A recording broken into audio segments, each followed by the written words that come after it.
Ganun na itlan na moral na lakata Yama ko min ka sa loob Tilong na arumpo Mga ito Diyan tabensu Katani chat na lemal som na Tiang tên ka don hiari Nang phaglaw hiyan kamoy silaw mo Nang mga isual selim Nitin Hian, Nitin Hian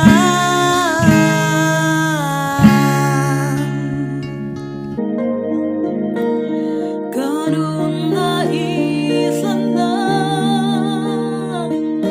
Borong alagata Liama ka min ka sa loob Tinong na arong mo Mga ito Diyan tamerzu Katani chat na lema som na Tiang tên ka don hiari Nang phaglaw hiyan kamoy silaw mo Nang mga isuan selim Nitin Hian, Nitin Hian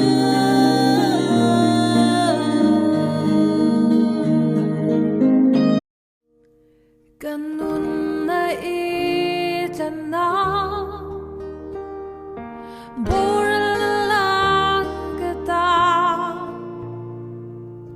Yama ka min kalsan loob Tilong na arumpo Mga ito Diyan taberzu Katani chat na lemal som na Tiang din ka don hiani Nang phaglaw hiyan kamoy silaw mo Nang mga isual selim Nitin Hian, Nitin Hian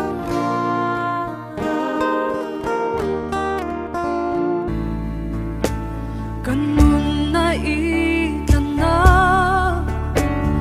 Boral na lakata Liama ka min kalsan loob Tilong na arumpo Mga ito Diyan taberzu Katani chat na lemal som na Tiang tên ka don hiari Nang phaglaw hiyan kamoy silaw mo Nang mga isuan